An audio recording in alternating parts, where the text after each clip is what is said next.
Testing 1, 2, 3. Okay. Now the audio should be working.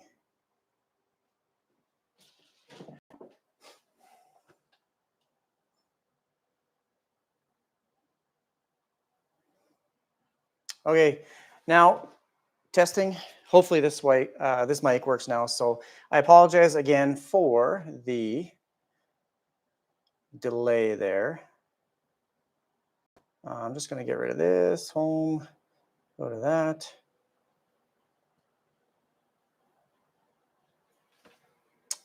Okay, does this sound okay now? I can't really see the chat. I'm trying to troubleshoot this stuff again, but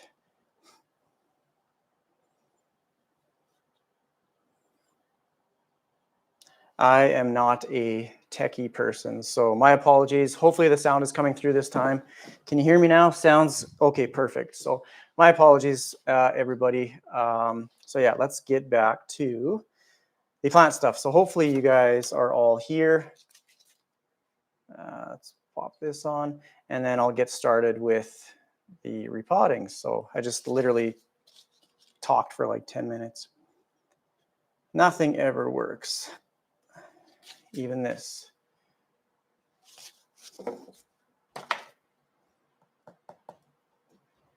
Okay, so I'm gonna have to watch the, okay, sound is good.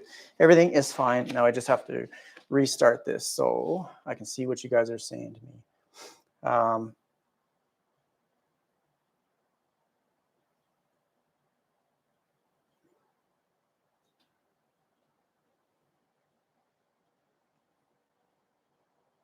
It's not letting me go to the chat.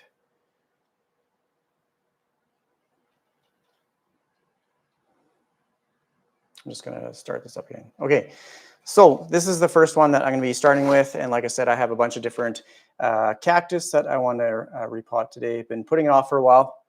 I've been waiting for the succulent mix.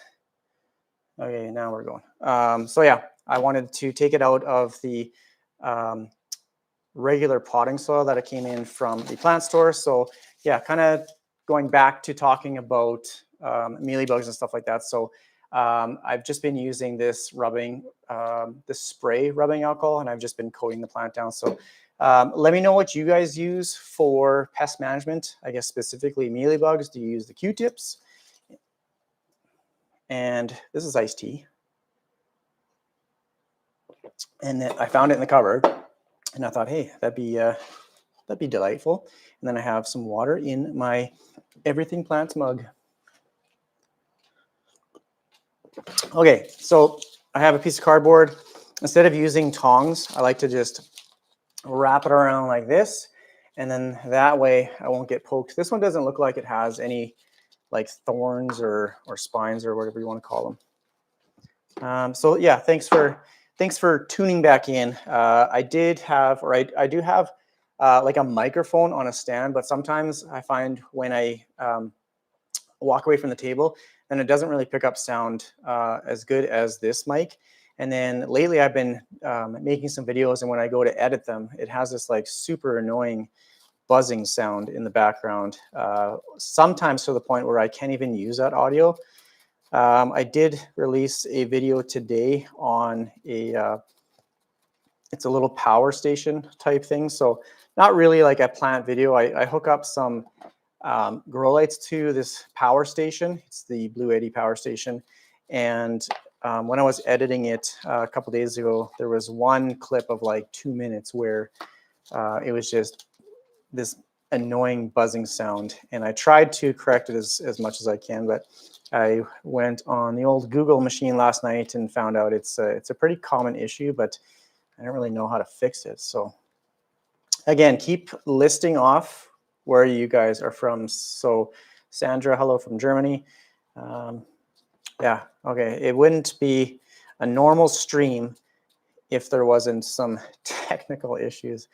That's the one thing that is so frustrating about these streams, is they just never work out for me. Vermont, Burnaby, Poland, holy smokes. Thanks for joining in, everybody. What time is it in Poland right now? Where I am here in Saskatchewan, it's 3 p.m. So I said I'd be doing a live for probably about an hour. Hopefully I can get all these little repotting projects done. I'm not worried about removing all of the soil. I don't want to, like, some of these roots, they're definitely going to fall off. 11 p.m. Holy smokes. Well, thanks for tuning in. I appreciate all the support always. So hopefully this channel hits 100,000 subscribers this year, and it's all thanks to you guys. So I really appreciate all the support. Northeast Ohio, Lake Erie, wonderful. Thanks so much for tuning in, everyone. I think I just got, oh, I was gonna say, I think I got dirt in my, my drink. It's super hot here today. If for those that are just tuning in right now, it's 32 degrees here. And I think tomorrow is supposed to be 33. So it's just absolutely scorching hot.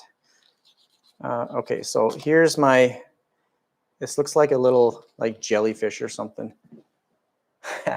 So it has a very fine root system. It's getting a little wrinkly up here. So I want to put it in some better soil, get it out of this potting mix. And it's actually not bad. Like, it has lots of perlite in it.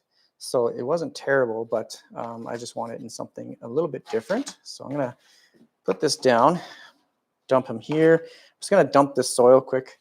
I need to get a little compost bin or something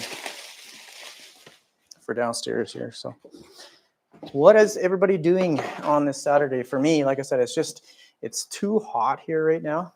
Saskatchewan will see cold and snow soon. Yeah, don't remind me, because I don't like winter. It's okay when it's not like -30 and the wind is just blowing.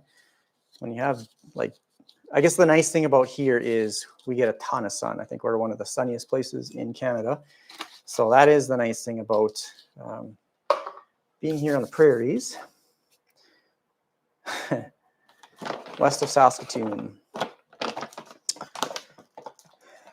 Tina says it's stupid cold here today, 15 degrees Celsius or 60 Fahrenheit. Where are you from? I think you may have mentioned it earlier, but I may have missed it. So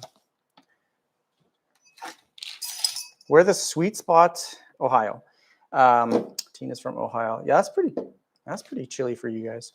The temperatures that I like right now, as I get older, are kind of that 20 to 24 degrees throughout the summer.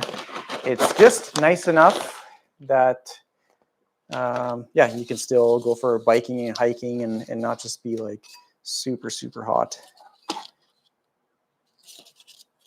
Okay, so I don't think there's any spikes on this. The one thing that I don't like about dealing with cactus, especially like these like opuntia ones, where they have like the little fibrous, I don't even know what you call it. I know there's a specific name for it.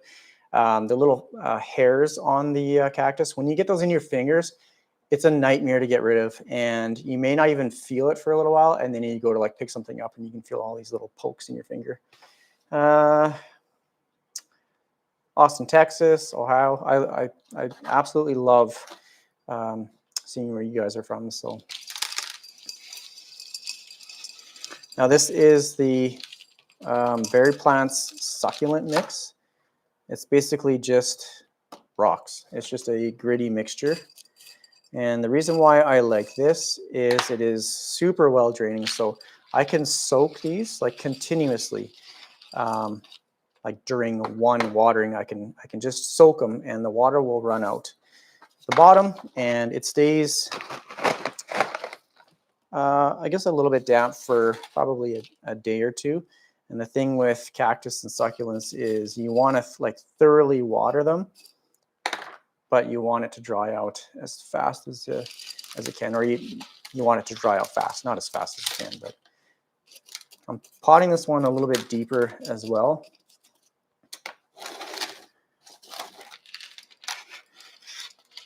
After this one, I'm going to go grab an anthurium. I have a few different types of plants. I have an anthurium in my IKEA cabinet, and I have an alocasia, the dragon's breath, that needs to be repotted as well. Luca, what's your question? Just for cacti or use for others? Are you talking about this mixture?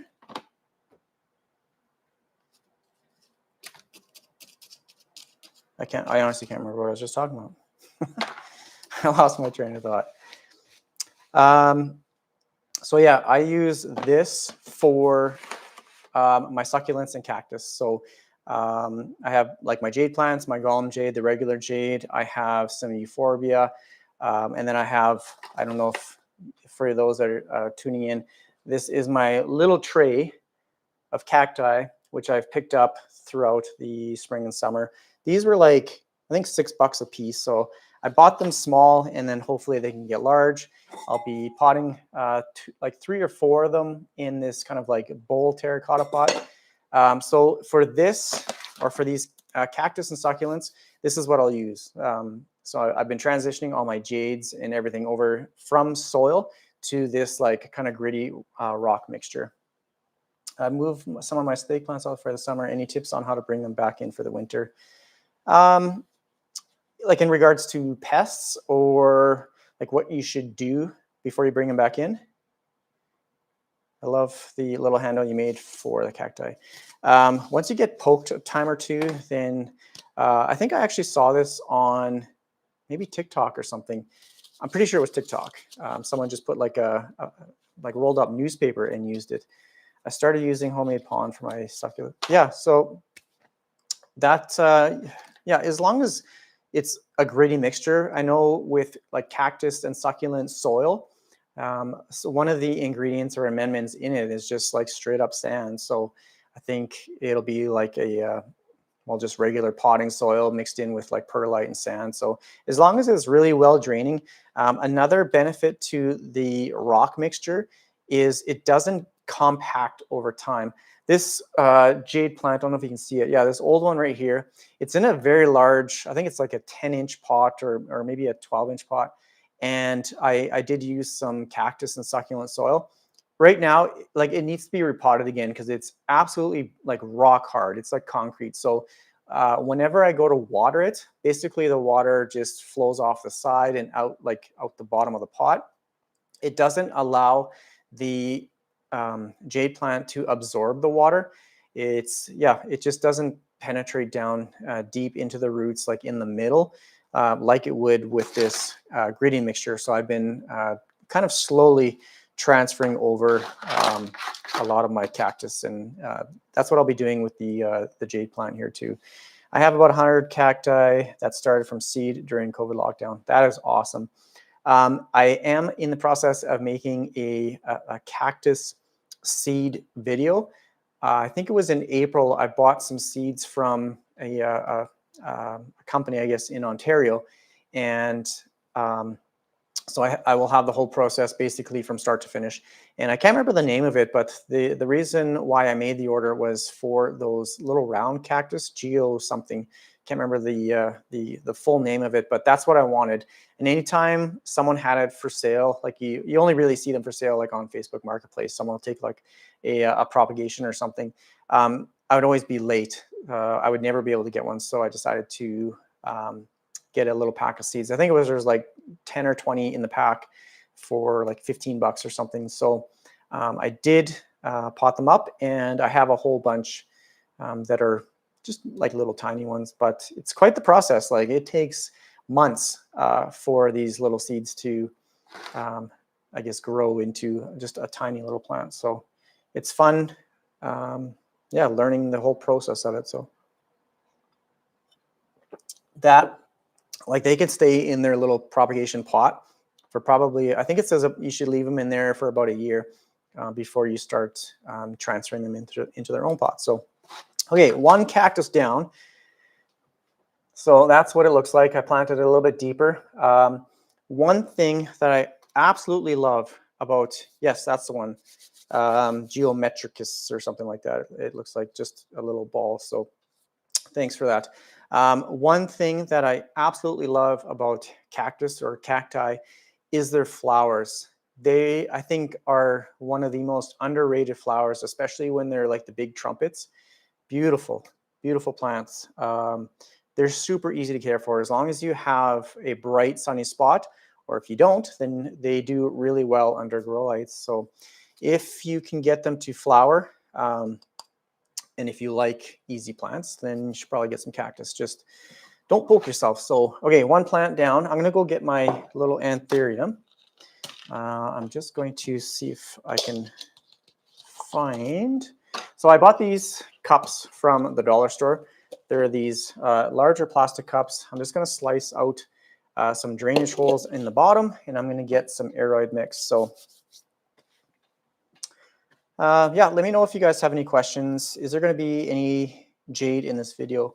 No jade plants. I don't have any to repot right now, but I do plan on making like an update video to one of the jades upstairs. I cut off pretty much every leaf and branch. I did a hard prune on it. Again, I'm dealing with some thrips upstairs, and just some of the leaves, they didn't look good.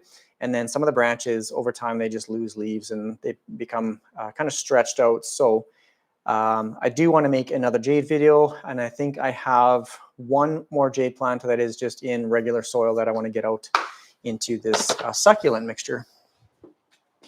I'm just grabbing the anthurium. It's in a pretty small pot right now. It's just in my IKEA cabinet right now, and I honestly don't even remember which one this is. So here's the newest leaf. Like, it's absolutely gorgeous, but it's in this tiny little pot, and all the roots are just busting out. So I want to get it in something a little bit bigger. And the nice thing about these cups is they actually fit on, they're like a fairly narrow shelf in my IKEA cabinet. So I'm going to be using 2 cups for this method. I don't want to use a saucer on, I wish I could show you my IKEA cabinet, but I have these little shelves on it and they're fairly narrow. I can't get anything larger than like, well, a saucer like the size of the cup. So what I do is, where's my utility knife? I cut out little holes, or little slits, I guess, in the side of the cup. I just take like a little, it's just a little divot just out of the bottom right there. So I'll make a couple of those. I'll put the plant in the cup, and then I use this as a cover pot. So anything that drains out of this cup, it'll be collected in here, and then I can just empty it out. So it acts as a sort of saucer. I would advise making holes inside the plastic containers for cactus and succulents. In what type of pot? Sandra said, I would advise making holes in the sides of plastic containers. Absolutely, for cactus and succulents. That's one of the reasons why I will repot pretty much all of my cactus and succulents into terracotta, making sure it has a, a drain hole in the bottom as well. They're very porous. They absorb soil moisture. It just helps it dry out much quicker as well. I'll have to say, for the video that I made today, you need a soldering iron for your plastic cups. I know a lot of people just poke holes in the bottom. I don't know. It's just as easy to, I don't have to plug in anything. I just make a little slice on the side and it's good to go. So I have to tell you this. For today's video, I made that video testing out the power station with all my grow lights, and I borrowed the toaster from upstairs just to plug it into this power station. And it's an old toaster, but it works fine. And I was dying laughing because someone commented saying that my toaster was rusty. So it's not rusty, it's just, it was a little bit, I guess you could call it, stained from it being hot all the time. Like, it's just heat stains, I don't know. I just think it's so funny that someone commented on my toaster. But so that was in the video today. So in that video, I just tested out a bunch of grow lights. If you haven't seen it, it's just a power station. I tested out a bunch of grow lights and then just some other common items just to see what kind of power it was drawing from the little power station. So hello from Indiana. Love your lives. Thanks so much for joining, guys. Whoops, this is the second attempt, because again, the first attempt, I was using the wrong microphone. So thanks for letting me know that the sound wasn't great. So it's really tough because I can't test out the audio, or at least I don't know how to test out the audio before I hit live. So I rely heavily on you guys. I sent a message yesterday of me editing a video to Lee from Kill This Plant. And I use a fairly old editing program. And he said my editing program looked discount. So I was laughing about that. It's pretty funny.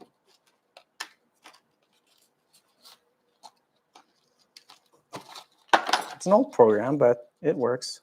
Okay, this thing is in here. Okay. It's just in this tiny little pot. And this thing has been doing so well in the cabinet. Healthy roots.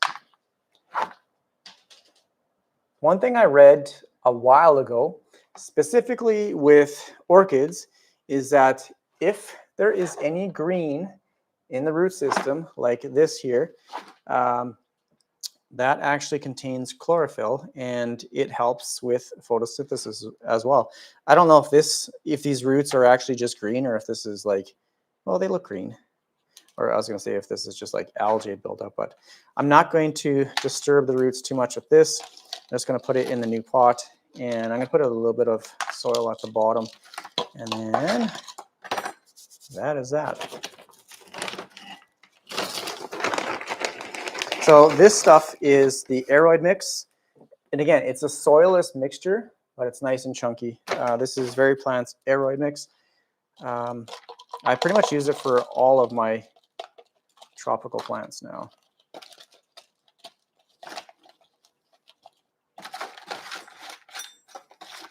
Is there anything that you guys want to see as well? After I'm done this, I think I'm going to grab the Alocasia Dragon's Breath. I'll repot that, and then I'll kind of get back to the all the cactus stuff here. If you guys have any questions about like aroids or the cactus and stuff. Hello from Texas. I don't know how to pronounce Palomano. Polano. Thanks for joining, everybody. I know I have to do another video if you guys are interested with my IKEA cabinet. I'm kind of thinking about maybe doing, not a remodel, but I just have a smaller, I think it's like a little 16-inch grow light at the top. I kind of want to try out Burena's, I think it's the T5 lights that people use, and see if I can maybe get the lighting just a little bit better. It's actually pretty good. I shouldn't complain. It's actually, like, everything's growing really, really well. Do I have a tortum? I don't. I did though. So I bought it's basically like a little seedling. I bought it last year, I think. And it kept growing a leaf, and then it would die back. It pretty much had thrips, is what any new leaf that would emerge, I'd find thrips on it. So that is what I found with thrips over the years, is anytime there's a new leaf, I will always check the new leaf, because they seem to like any sort of new leaf on any plant, whether it's a Hoya, philodendron, or any plant. They like the new leaves. There's something juicy about them, I guess. Trying to grow jade from leaves seems to be waiting like ages for them to bloom. 2 weeks now. To get like a whole plant from a jade leaf, it's going to take you like months. So what you'll see is like the end of the leaf, here, I'll just basically pull a leaf off. So you pull a leaf off, it looks like this. You don't have to cut them or anything like that. All you do is simply just, I'm going to put it like that, lay it on a container of soil. I don't mist it or anything like that. What these do in nature, obviously you want to make sure that you have a nice plump leaf. The leaves will just fall off, or they'll get knocked off, they'll fall on the ground. Nobody's there to water them or anything like that. And eventually they will start to grow roots. Once the roots start growing into the soil, then you'll start to see little growth from the end of the leaf. So really, you don't have to do anything. The only time I start like misting it, just like very lightly, is when I start to see the roots coming out of the leaf. Otherwise, the leaf, it'll do its own thing. It knows what to do. It'll draw all the moisture and nutrients from the leaf itself, and it'll pardon me, it'll sprout roots, and it'll start growing in the soil. And once, like I said, once it starts getting roots, then that's when I'll kind of occasionally water it, and and then just let it grow. I don't even know if there's any in there right now. But the biggest thing is just to have patience. So make sure it's in a bright spot so that it has the ability to photosynthesize, and it knows what to do. It'll sprout roots.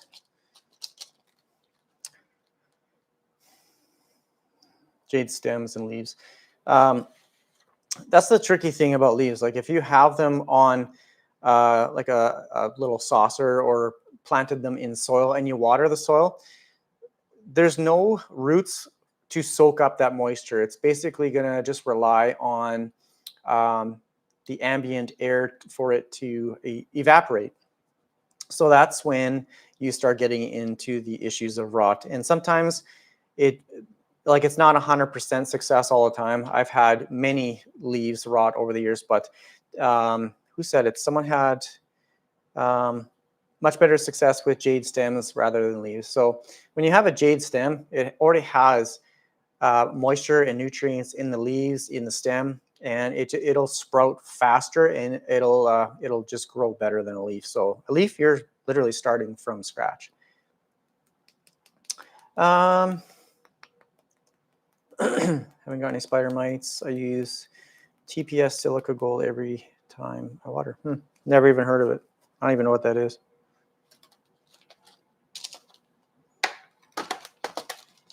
I'm going to water this one later, but I like to use the pencil because there's little air gaps around the soil. It's actually quite funny how much people knock on my pencil. Some people like it, some people don't. They're saying there's much better tools, but this is probably the most versatile tool that I have in my collection, or that I use. Got a whole plant from a single leaf. It's big now. That's awesome. So you're doing something right for sure if you can get a plant to grow from a single leaf. So mostly water plants. I use solid aquarium. Gardening in Canada has a good video about using silica. Okay, I will actually search out for that. So Ashley's channel is awesome, and she's up in Saskatoon. I'm down here in Regina, so only a couple hours away. So the odd time we'll kind of chit chat on Instagram about plants and stuff, but she's got a wonderful channel, and she hit 100,000 subscribers this year, so that's awesome. So okay, I'm gonna water this after the live stream. How much? Already on for 28 minutes, and then the 10 minutes from the initial live stream that really didn't work out. So so yeah, I'll water this, it'll settle it, but it's got the holes in the side, and then I drop it in like this. Will you be using mollies for your alocasia? Yes, I will. I've been kind of trialing pon with like in a self-watering pot, just to see how my alocasias do. So I've kind of done the same. I don't even know which one this is. This is just a small little alocasia here. So I use the same kind of concept. I use the pot on the or the cup on the inside, and then I just basically acts as a reservoir. So I will keep some water in the bottom of the cup. So I'm just trying those. I'm gonna go grab that alocasia, and then I'll grab the one in the self-watering pot as well. Which one is it? Where are you? Stand by. I'm just trying not to knock over a bunch of stuff in my cabinet here. close it up. Okay, so this is my Alocasia Dragon's Breath. This is the newest leaf, huge. And it's in this tiny little cup. Look at these roots. So it's definitely needing something larger. And then look at all these corms.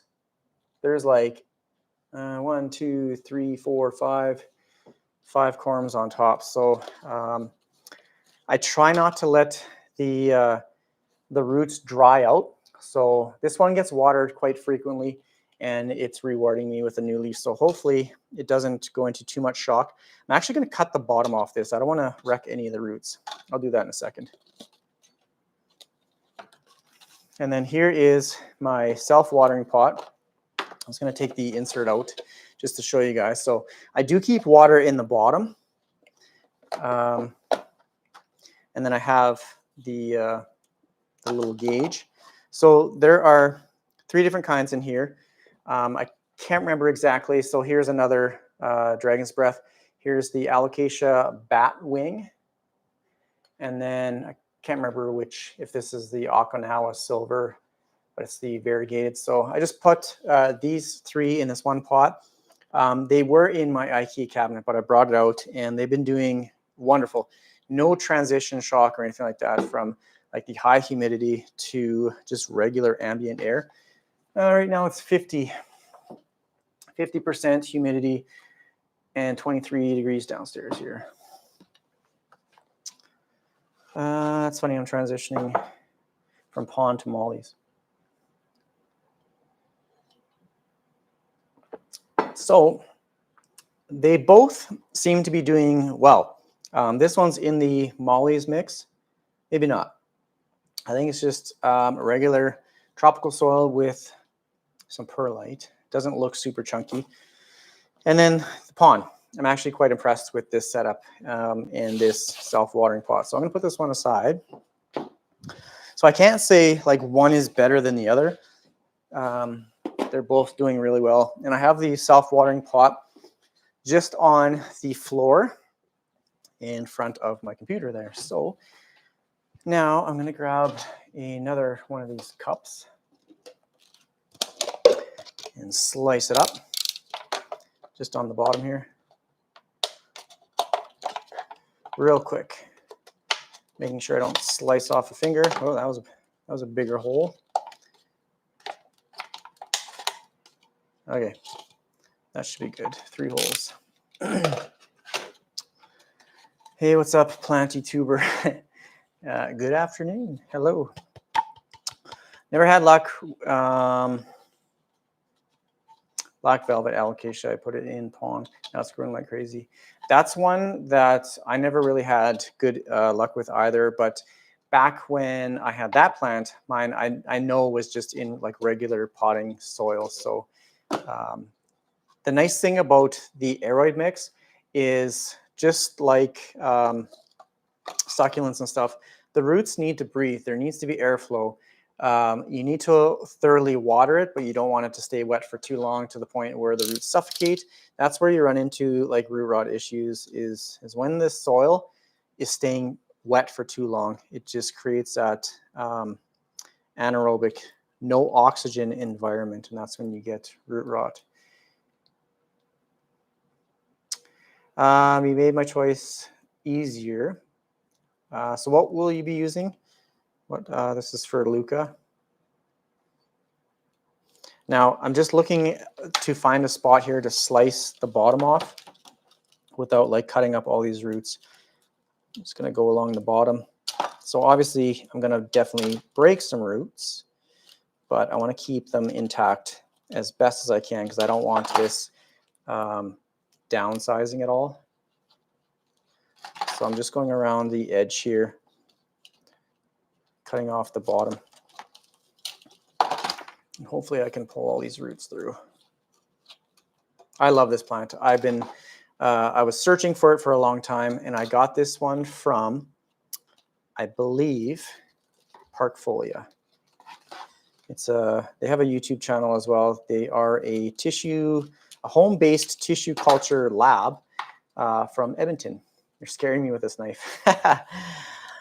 Don't be scared. I'm a professional. I'm just guiding it so I don't, like, I put my finger on top and I'm just lightly pushing down on it just so that it doesn't get away from me.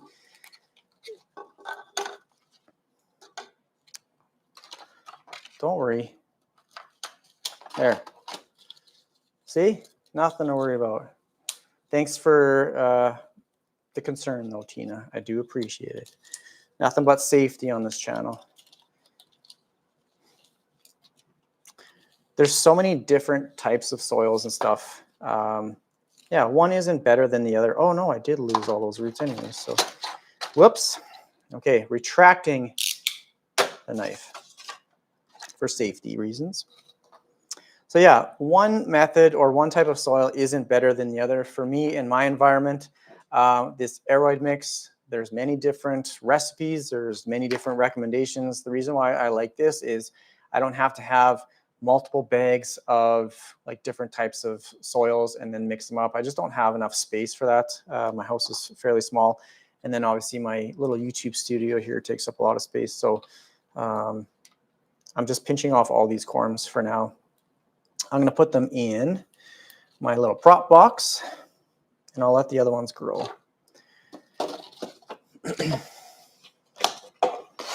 So yeah, it's just, this is a very well-draining soil. What kind of alocasia is a batwing? I honestly don't know. I don't know the actual name of it, other than batwing. I can't remember for the life of me right now this YouTube channel name.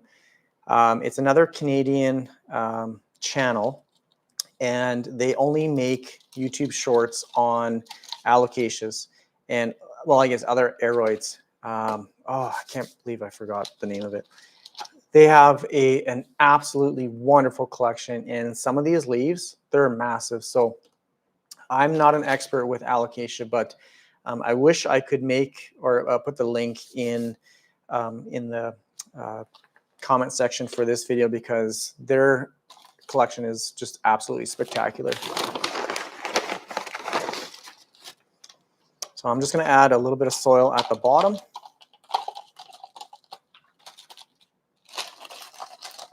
I can't go in too large of a pot, and I think what I was going to say is alocasias, in my experience, prefer a smaller pot. They don't like anything too large. So obviously you can see it looked pretty root bound, pardon me, and it was doing well in that really small cup. Another thing that I do with these alocasia is I will fertilize pretty much with every watering. So mine are downstairs here under grow lights. So basically there's one season. It's just summer all year round down here because of these grow lights. They will go dormant if you have them in natural light, most times I should say. And then especially if you let them get dry, or if you change the conditions at all, then they can go dormant. So if you let it get too dry, it's going to think it's going to go yeah, it'll just go dormant. So even though you may think they're dying, they're not. It's probably just going dormant. As long as the stem itself and I guess the little tuber or rhizome underneath is firm, then it's still good. It's not dying. They do go dormant, which is another frustrating thing about alocasia, because you obviously want nice, large, luscious plants, and you don't want like one leaf or one dying stem. What's your favorite genus at the moment?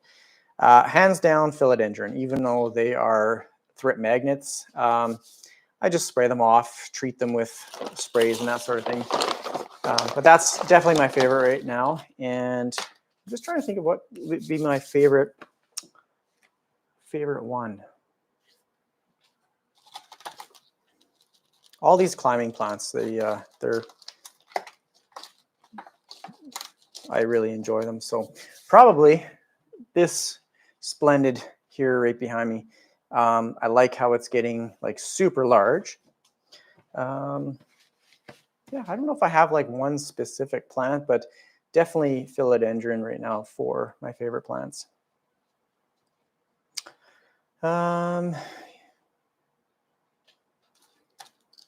Holy smokes, I just looked at the amount of people. 60 people joining me on a Saturday afternoon. Okay, so right here you can see there's no soil along the side, so I'm going to try and knock down some. This is another one that I'm going to be giving water here right away. I'll let it kind of drain out right out the bottom, but I do fertilize, like I said, pretty much with every watering with these alocasia. Just I find they're pretty heavy feeders. Patricia, hello. She said hello, Jeff. I'm going down the rabbit hole with anthuriums at the moment. My entire IKEA cabinet, I think there's like one philodendron in there, but they have, or it's basically filled with anthuriums, and those are basically the two main types of plants that I have in my collection: anthuriums, which I love, and philodendrons. There are some anthuriums that do really well in just ambient humidity and temperature. There's some that do very well in the IKEA cabinet. So this one right here is just the regular.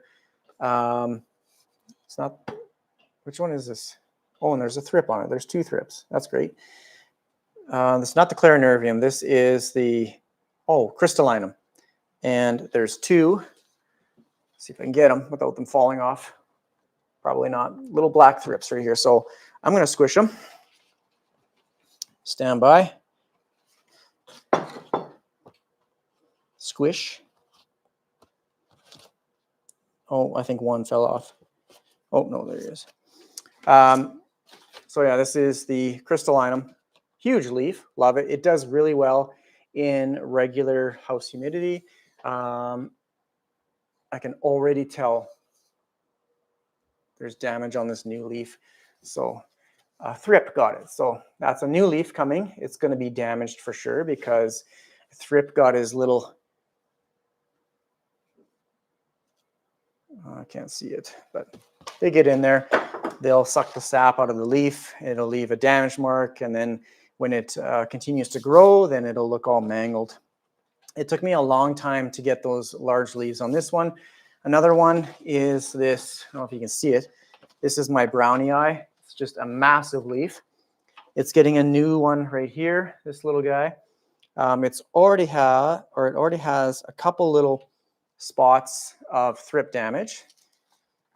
But this is another one that does really well in just regular house humidity, if you're looking for an easy one. And then this is the Radicans luxurians. It was covered in thrips. This is another one that does really well in just regular humidity. This is the leaf. Like, they were all lined up in the middle vein there. So I took it over to my plant shower, sprayed it off. I treated it a few times with Pure Crop 1, and I don't see any at the moment, but it's so frustrating. But at the same time, it's what happens with houseplants. So honestly, this is probably my favorite plant right now. This is my tissue culture Spiritus Sancti from Parkfolia.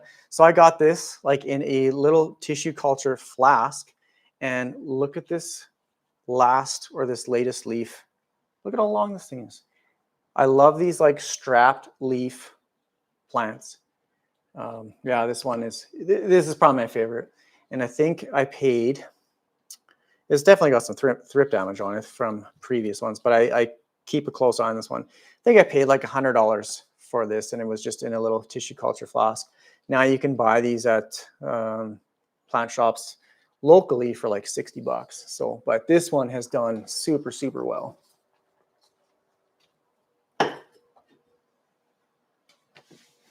Beautiful plant. Thank you. Went to a plant fair today, bought a begonia and an anthurium. Cannot remember the type.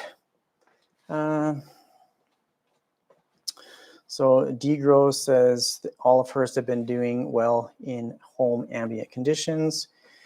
Saw a beautiful Jacqueline, but it was too expensive. Those, they were very like readily available, and I had a very large one, and it went dormant. It actually got spider mites, and then it went dormant. So I chopped up. Oh no, it had like three stems in it. So this one, it has finally come out of dormancy, and I've been watching this one for spider mites because this one in particular, once it gets pests, then look out.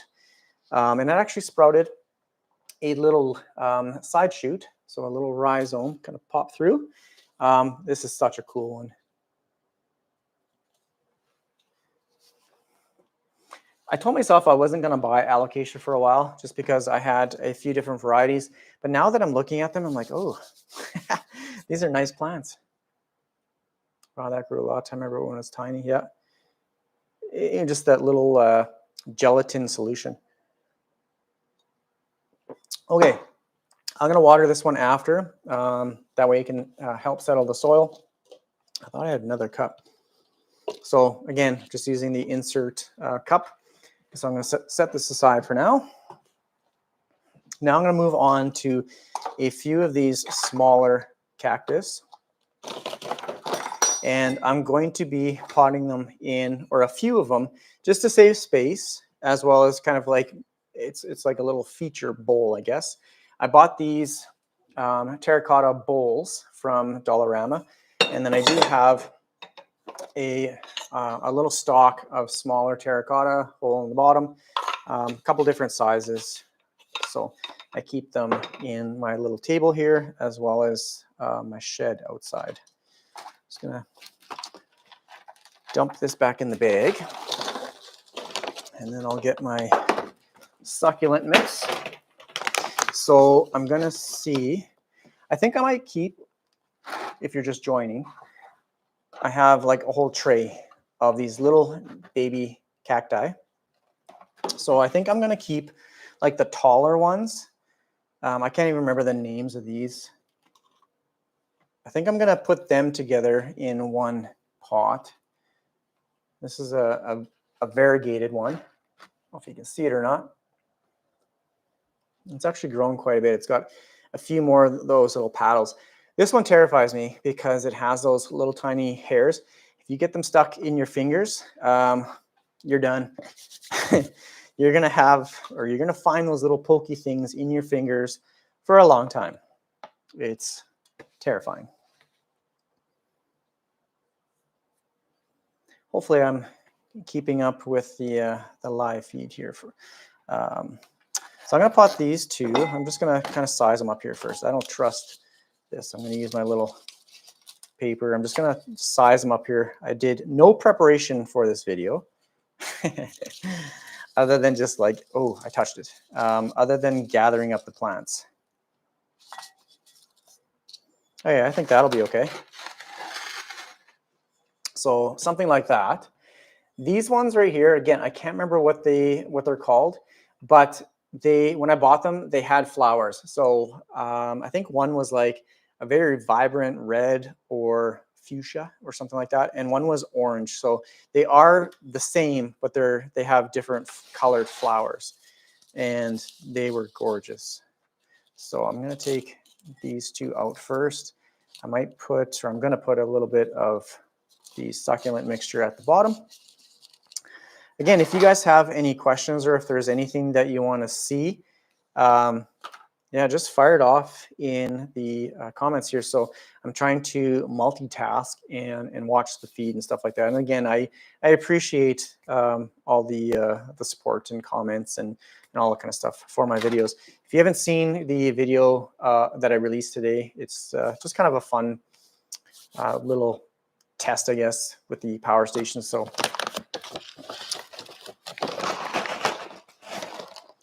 okay, so this one has kind of a larger hole at the bottom. I'm just gonna put a little bit of soil. So yeah, it's just gonna dump right out. I gotta find something to put in there because it's all gonna like just run out the bottom. Maybe I can use this. Yeah, I'm going to use this. Fungus gnats, how to get rid of them? I'm struggling with them. Fungus gnats in soil or like moss poles. Moss poles, I don't really have a solution to that other than just kind of letting it maybe get a bit drier. But when it's in soil, the top of the soil is staying wet for too long. So I know when I first started collecting houseplants, I had fungus gnats like everywhere, and they breed in, I think it's like the top like 2 to 3 inches of your soil. So all you have to do is let your soil dry out for a little bit longer, and then they won't be able to reproduce. So basically that's it. I know there's many different things. I used to do like hydrogen peroxide. You would kill all the fungus gnat eggs on top. You can use like those mosquito dunks or something, I think they're called. Hey, look at that. So I cut the bottom out of this pot. Now I have a little filter. I know you can use like coffee filters and stuff, but look at that. Perfect cover. Yeah, there's many different like techniques, but honestly, just let the top of your plant dry out, or let the soil dry out, and over the course of a few weeks, the fungus gnats, they won't be able to lay their eggs because there won't be any wet or damp, moist soil, and those basically dry up, and then you won't see them anymore. Fungus gnats definitely come in your soil. I'm not going to say it in this video because I don't want to get in trouble or anything like that, but there are certain brands out there that, yeah, as soon as you open the bag, you'll see like bugs flying out. I've had no issues with any of my aeroid mix as well as the succulent mix from VeryPlants. If you haven't tried it, and if you're lazy like me, I don't want to mix my own soil. I know it's easy. This is a really good mixture. What is your opinion on clear plastic containers with extra drain holes and air holes, size and bottom? I think it's fantastic. These orchid pots, I don't know if I have any, but yeah, any way you can get extra airflow to your plant roots, it's just going to be that much better for the plant itself. So yeah, the type of soil that you use, so that's why I use an aeroid mix. You just want it nice and airy, and that way your roots don't suffocate. So any way that you can get airflow to those roots, whether it be a plastic pot with like slits on the sides, you can poke holes in it with, I think someone mentioned the, oh, I can't remember what the name of it is, but that little, I don't know the name, heat gun or whatever it is. You can poke holes in the side. Any way you can get airflow. Someone said you can use those yellow sticky pads. That works for sure. That doesn't fix the problem. That just catches them. So the problem is your soil is staying like too damp or too wet. So just let it dry out, and those sticky traps definitely work. That'll collect all the adult ones, and then that'll prevent them from basically breeding or reproducing. So I'm just knocking off as much soil as I can out of these tiny little pots. Diatomaceous earth, I've heard of that as well. I think it has to stay dry. Diatomaceous earth is like a very sharp, kind of coarse material. And when bugs crawl on it, basically it gets stuck in their legs, I think, and renders them essentially useless. I think that's what diatomaceous earth does.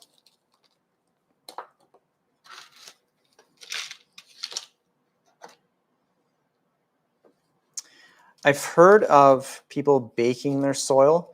I think, again, Ashley, Gardening in Canada, I think she did a video on this.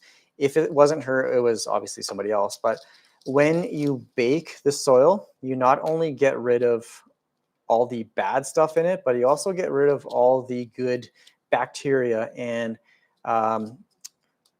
micronutrients and all that kind of stuff in there. So yes, I've heard that is beneficial. I don't bake the soil, but I remember hearing that you not only get rid of the bad stuff, but you also get rid of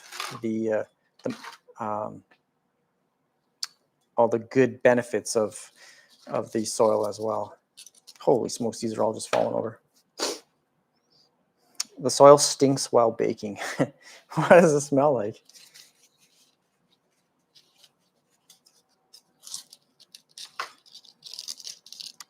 So before I tackle this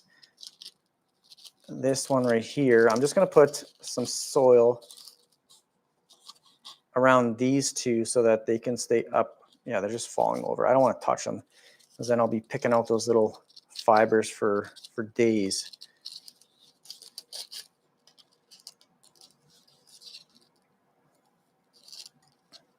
Okay, that one's staying up, right? Boiling water works, yes. Just nasty. Boiling water on your plants. I've heard of that as well. I've never tried it, but there are root mealybugs, and I've heard that boiling water works for those nasty little guys. So I don't know if they're the same mealybugs as what's above the soil. I'm not too sure.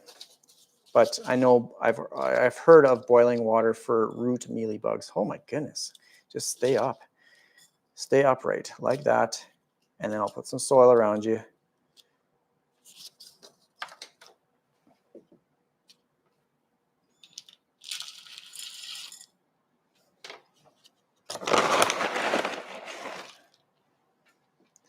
Now, I'm surprised I haven't had the question yet, but will I water these after I repot them?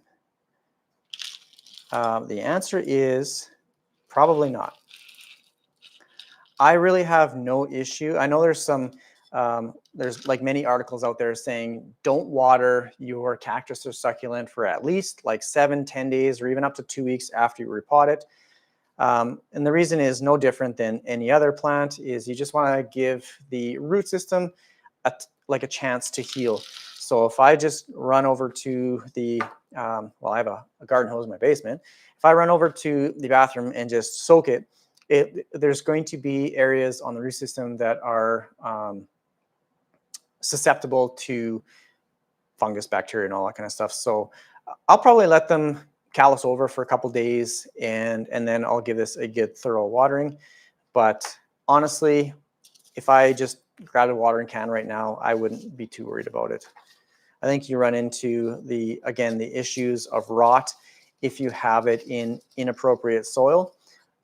Something that retains moisture for too long, doesn't dry out fast enough, or if you have it in too large of a pot, especially in the wrong soil, then you're going to run into rotting issues. Okay, so like I said, this plant right now, this little opuntia or whatever this is, it terrifies me because it has those little fibrous hairs. So I'm not even going to really, oh, I just don't want it to touch my hand here.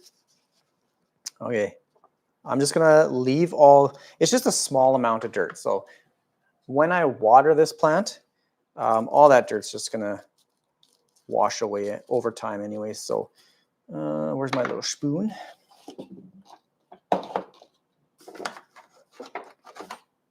Just going to dig a little hole.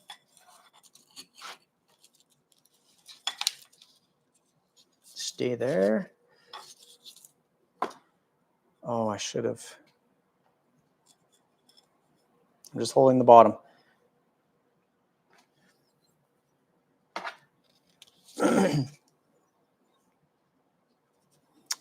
Do my ZZ plants still have only 2 leaves? Are you talking about like my video from like a long time ago? I potted those propagations into like one large pot. Most of them died off. Some have grown, I guess. Sorry, I'm just digging some soil out here because this one wasn't going deep enough.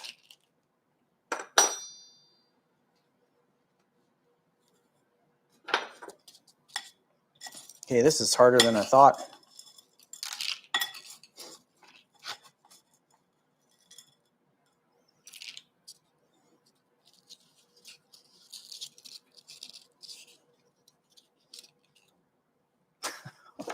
Oh man, this I do need a pair of tongs because this is okay. I'm gonna put some soil in this.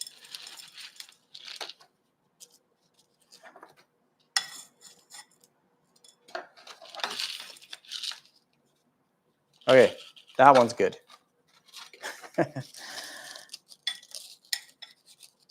Okay, it's going good.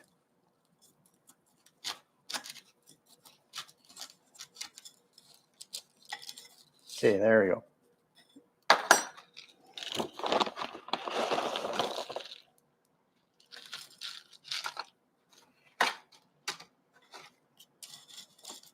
I had my big ZZ plant in one of my Instagram stories from yesterday. I took it outside and I just drenched it. Again, spraying off the leaves and watering it thoroughly. Okay, so this, oh, I like this. I like this little bowl, terracotta bowl. It looks like a little desert landscape. You desperately need some gardening gloves. I do have them. In the past, this little piece of cardboard has worked well, but for these, or this one, this is the troublemaker right here. This guy. It was a little more difficult. It's going to be easy with the round ones, like they'll just plunk in. These ones were top heavy, so get you a little straighter. Okay, we're good. We're good. I know what I'm doing.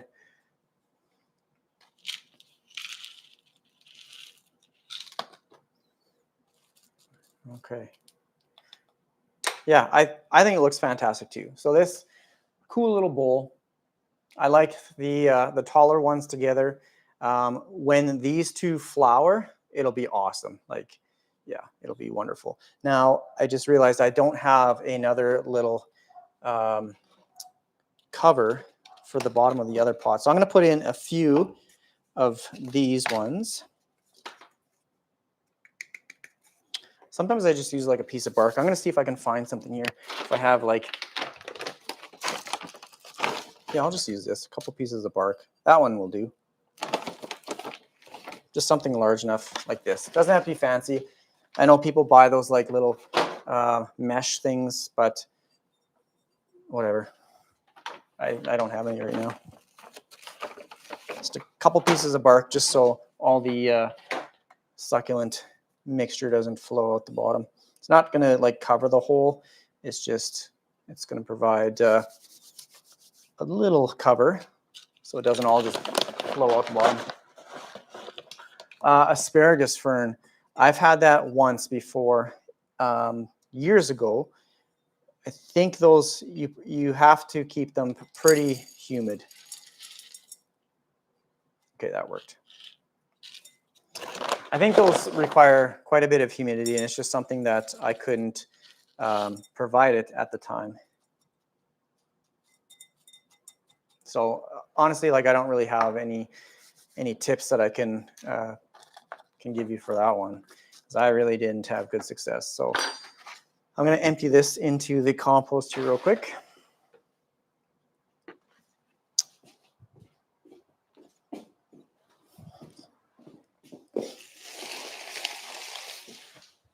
I know someone had a question about soil moisture. How long should the soil be moist, or what is considered for too long? I've killed so many plants previously due to root rot by overwatering. Overwatering, the concept of that is kind of a tricky one, because if like plants basically need three things: nutrients, water, and light. You want to make sure that you get kind of all of them in sync. So when people talk about root rot, or they'll say like, oh, my plant just isn't doing well or it's struggling, 9 times out of 10, it's going to be a light issue. And some people will send me pictures saying it's close to a window, but you'd be surprised at how little light, even just like 3 feet back from a south-facing window, depending on the time of year, like throughout the summer, the sun is really high. So you're probably not going to get light coming through the window, you know, across your room. It's only going to reach like maybe the first couple feet of that window. So unless you have it like on the window ledge or even like a foot or two back, it's really not going to be getting much light. So I would start off by getting a light meter. You can get a couple different versions on your phone. Like you don't have to pay their free apps. And as a general rule, like indoor houseplants need a range between 250 to 500 foot candles, which is considered medium light. And it just as a very broad range, that's pretty much the kind of the sweet spot for light. Now, like with your light meter, you can test at different times of the day. Obviously, the light is going to be brighter at certain times of the day. So if you have a west, east, or south-facing window and you're in the northern hemisphere, just check out the different light kind of throughout the day. If you have poor light in like a corner of your living room or something like that, and you don't want to move it, then just get a grow light. You can get cheap grow bulbs. You can get, there's many different varieties. Ones that I've been using lately that are affordable are these Sansi gooseneck lights. There's different versions of it. And then Barena as well. Some that are a little bit more pricey but look better are these Soltec ones. So I have some of the pendant lights. I have the track system up here. I absolutely love them. The plants do well down here. So 9 times out of 10, if your plant isn't doing well, or if you think it's overwatered or root rot, it's going to be a light issue. So the plant isn't, or it doesn't have enough light to photosynthesize, which uses that moisture and stuff. So I would start there, just making sure your plant's getting enough light. With certain plants, like I was talking about earlier, alocasias, they like to be a little bit more snug, so smaller pots. If you have something too large, there's going to be too much soil in the pot, and when you water it, there's just going to be excess moisture in the pot, so the plant isn't able to uptake that water fast enough. And then the type of pot that you use, so there's going to be quite a difference between a terracotta in a nursery pot. So for cactus and succulents, I would really, you can use plastic pots, but just make sure that you have it in the correct soil. But that's why I like terracotta, is it pulls moisture because it's very porous and it evaporates it. So having good light, having the appropriate soil for that plant. So I wouldn't put a cactus or a succulent like in a regular potting mix, because you're basically going to kill it. So just do maybe like a little bit of research. It doesn't have to be like, you don't need expensive soils, or you don't need expensive pots or anything like that. Sometimes just throwing in like a bunch of perlite can help correct the soil as well. So that's kind of my suggestion, I guess, is making sure that you just research the care on a specific plant, because philodendrons require much different care than cactus. Cactus need like super bright light. So I only put mine in my south-facing window or like close to a grow light, where a philodendron, they like to be maybe a little bit more pulled back, so no direct sunlight. So it depends on the plant. And yeah, I guess just start with light, research the soil, and then just kind of go from there. So like I said, 9 times out of 10, it's a problem with your light, even though you think it's a bright sunny window. I do want to make a jade video, and I'm just going to throw my neighbor under the bus here, but I gave him a cutting a couple of years ago, and he asked what he should do like a couple weeks ago, and it was really stretched out, and I said, you have to like put it in brighter light. He said it was close to the window, but I know it's too far back. So I asked him to send me a picture, and then I'll make a video showing some of the signs, and what to look for if your plant isn't getting enough light. Okay, now I'm just talking and talking.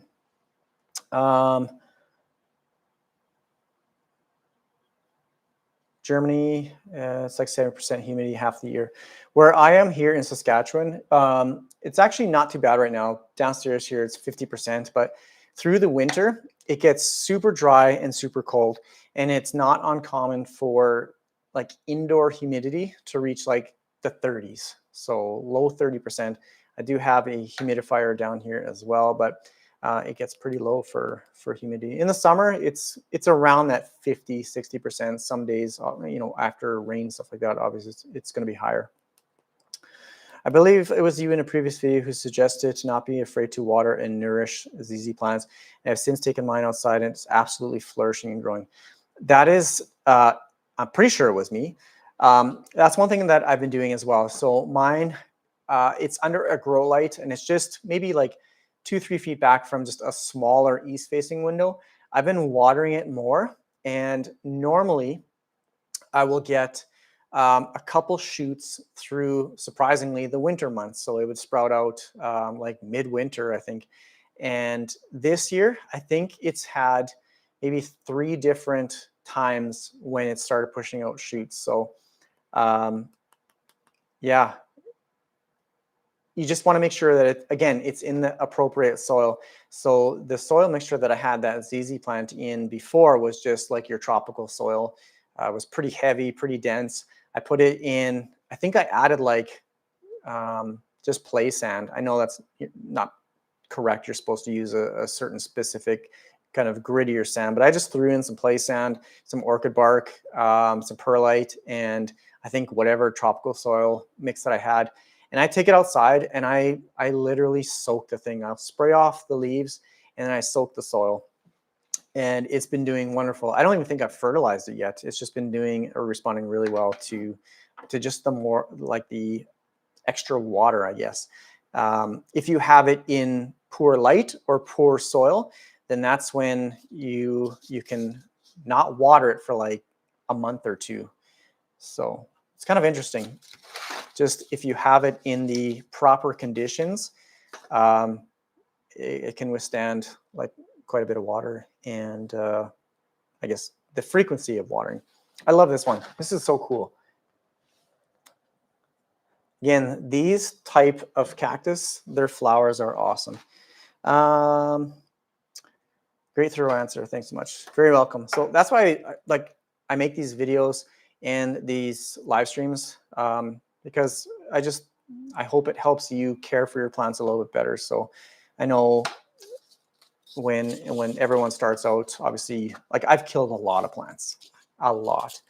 And it's just through trial and error. I like to do experiments with like pH in water and that sort of thing.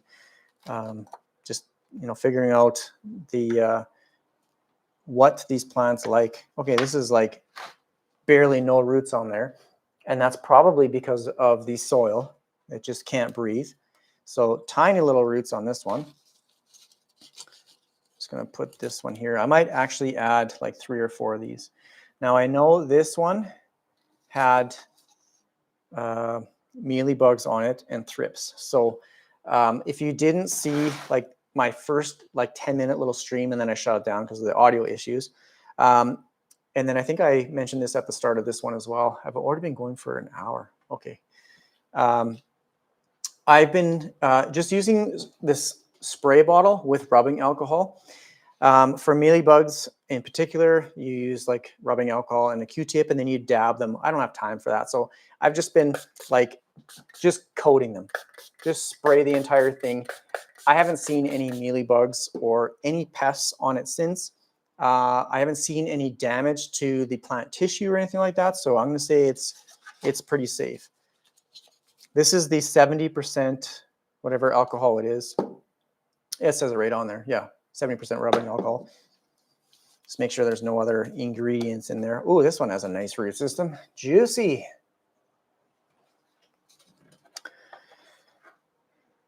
This is fun to watch. Thank you. Thanks for joining. I haven't done a live for a while. We've been pretty busy over the summer with camping and obviously I still work a full-time job.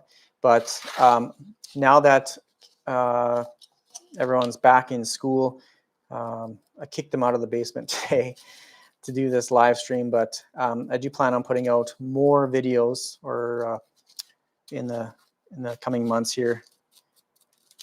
I have a little more time in my little basement workshop here. But I love these isopropyl alcohol. That's what it is. So I love doing these live streams. I can follow along for questions. And like I said, one of my favorite things about these lives is seeing where you guys are from. So whenever I start the stream, I'll ask where you guys are from. But this one, again, I had some audio issues at the start, so yeah, just if you get a minute, send where you're from. So there's 70 people in the live stream right now. Just tell me where you're from. I love seeing where you guys are watching my videos from. But I follow with a water rinse. I'm afraid to burn the plant under the grow lights. Tina, that's an awesome point. Whenever I spray them, like I have most of these on my little grow shelf upstairs, I will turn off the light. And same thing, you don't want to burn the leaves. So anytime I spray off a plant with just water, or if I treat them with like an insecticide, like a spray or something like that, I will put them in the shade. Let the leaves dry off, because if you put it right back in like full sun, all the little water droplets and the spray, they'll act like magnifying glasses. And I really haven't burnt any leaves, but good point. Yeah, just make sure if you spray them off or anything like that, just put it in shade, let it dry, and then put it in its light. How do thrips show in plants? Oh, I had a try right here. So when thrips, basically there's two ways they're going to show. You'll see some kind of like streaky little silvery patterns. Holy smokes, everyone's just firing in. I don't want to get, I don't want to lose this. Peru, Minnesota, Norway, Vancouver Island, New York, Germany, Ontario, Orange County, California, Texas, South Texas, Bavaria, Washington, Toronto, West Virginia, England. Holy smokes. This is fantastic. I absolutely love this. Pensacola, Florida. That's wonderful. Yeah, this is why I love the live streams. So back to thrips. How, so yeah, sometimes you'll see like little streaking like this. This is my Gaius. You'll see little streaks on the leaves. Most times this is the adult thrip. There'll be a little black, looks like a grain of rice. They go along and they suck the sap out of the leaves. Denmark, wow, that's awesome.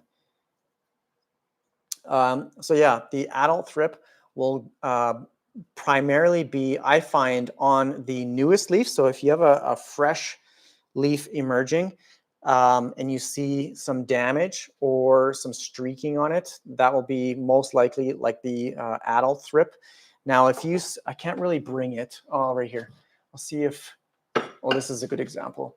So this is my Monstera Burl Marks Flame. It just got destroyed with little thrips. So it's the nymph thrips. They look like very tiny, kind of longer pieces of dust. Sometimes they'll be white and sometimes they will be kind of like a yellow. It'll start with a leaf that looks like this. It'll be a little spotty. It'll be not vibrant green. It'll start to turn a little bit yellow. And then on the underside, I don't know if I can get it here well enough, but it looks almost like rust on the underside of the leaf. Hopefully my face isn't in there. It'll look like a rusty pattern. That is the basically the baby thrips. These guys, one day the plant will be fine, and the next it'll be like covered in these little white, almost invisible pieces of dust, little yellow white thrips. Those are what will just eradicate your plants. They will destroy your plants, and they are extremely hard to get rid of. The adult ones, like you can squish. Okay, here is a, I don't even know if you'll be able to see it on camera. There's a tiny little one right on this leaf. One little baby thrip. It literally looks like a piece of dust. So I'm going to scrape that away. It's so frustrating, especially when you have a beautiful plant like this. But that's what you'll see. Streaking patterns, and then kind of like a rusty back of the leaf. and you'll see some yellowing of the leaves. So hopefully that answers your question, but I guess it depends where you live as well. So I know in certain parts of the world where it's fairly humid, I don't think thrips are an issue, but here where I am in Saskatchewan, it's hot and dry, and yeah, thrips are a problem for sure. They'll be out in the farm fields. Like I said earlier, we have big sunflowers. They're all over the sunflowers. I'll just take my garden hose and just blast them off.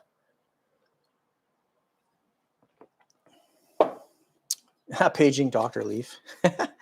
From Florida. Okay, I think because these ones are smaller. I actually brought down some salad tongs, but I thought I better not use them because then they'll go right back in the kitchen. So I'm just gonna stick with the cardboard method here. Tim from Chicago. This one I love. I'm gonna put this one in here too. I'm gonna put 4 in there. Look at this. Look how cool this is. It's just like a silvery green. So that one's sweet. And then look at this. Don't poke me. Look at this fuzzy guy. I'm sure there's some bugs just hiding in there in the little cotton top. So I'm gonna take this one out. I love this one. Love the jungle around you. Thanks. This, like, I don't know how long you've been around the channel for, but I bought this table just as an area to do repotting. And as I continue to make YouTube videos and you guys continue to watch, and it just, well, everything continued to grow, I just started filling in all the plants around me, and it's turned into this wonderful workshop area. I'm quickly running out of room. Like I took probably maybe 6 or 7 plants off my table here just because if they were still here, I wouldn't have any room to work anymore. Super small roots on these little guys. If you've ever repotted a cactus or succulent like a jade plant, you'll know they have like super fibrous roots, very small root system. Is extra succulent cactus fertilizer really important, or can you use regular house plant fertilizer? What I don't have the NPK value in front of me, and I can't remember it, but next spring when I fertilize my cactus, I will be using, it's for flowering, it's for blooming. So you want to focus, or you want the plant to focus more on producing flowers instead of growth. So it's not like a cactus specific flowering fertilizer. It's meant for any plant. So it's a higher phosphorus, I do believe. The nitrogen, when you have a higher nitrogen number, that is more of the green leafy growth. And if you have a higher middle number, the phosphorus, that produces flowers. So in the springtime with cactus, I'm going to be using that flowering fertilizer. For the rest, like all my philodendrons, even my jade plants, alocasias, I use Dynagrow Foliage Pro, and I've actually been looking for it here, and I can't find it online.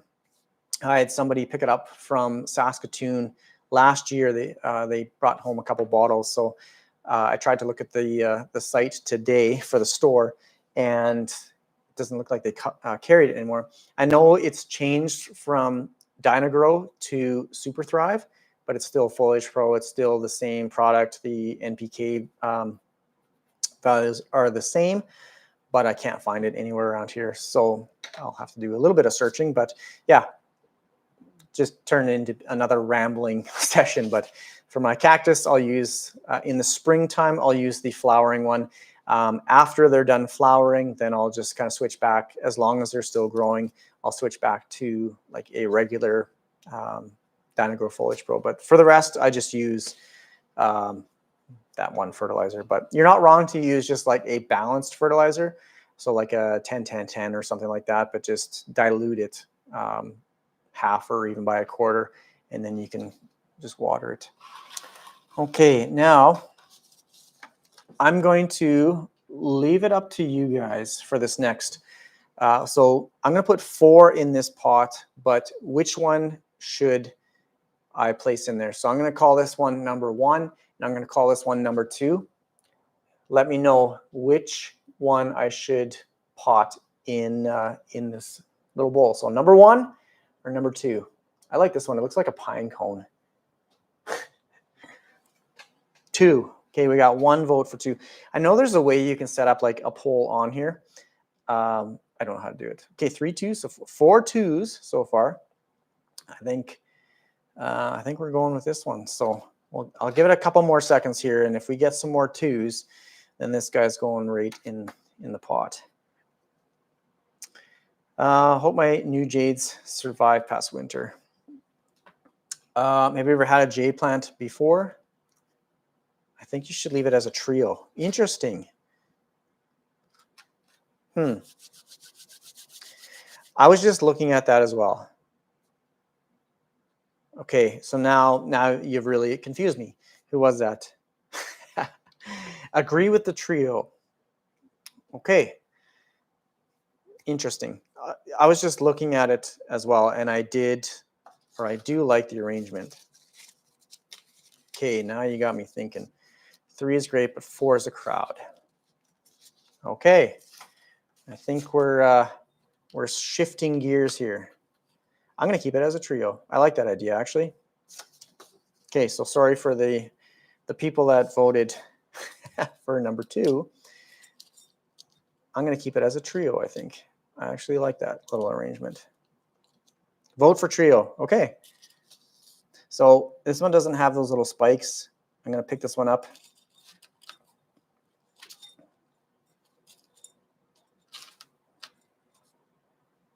I think it looks good like that, like the little trio. Don't fall over. Just want it over a bit more.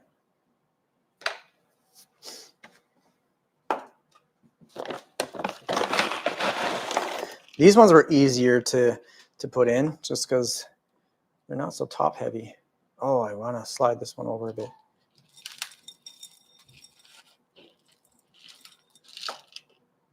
Raise them a bit higher. Yep, that's what I plan on doing. I just want to get like a little base in here first, and then I want to move this guy over.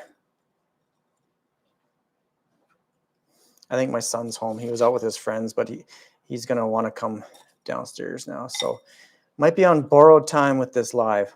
This one's good. I'm going to pull these other 2 up here in a second, pull them higher. I just want to get a good base around them.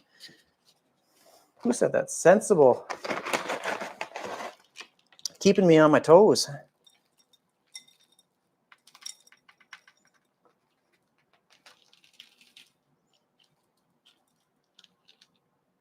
Oh, geez, this guy poked me.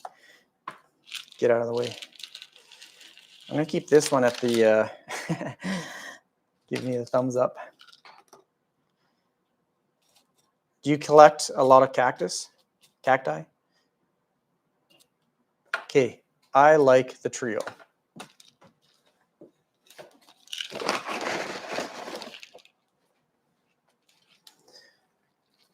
So I'm just filling in some of the mixture around it, and then I'm going to, oh, I should have used the tongs. I'm just going to pull it up a little bit, slightly, there. I'm starting my succulent and cacti collection, learning as I go, definitely. I pulled them up a little bit. I'm not worried about them like being like beneath the soil. They're definitely going to grow over time here. They won't get tall or anything like that, but I'm not worried about them being slightly lower than they were in the other pot. I know this one right here, it's going to probably grow taller. So that one I'm okay with it being a little bit further down. Thanks. Whoops, I just poked myself. Oh, It's in there. Thanks to those that said keep it as a trio. I think it looks awesome.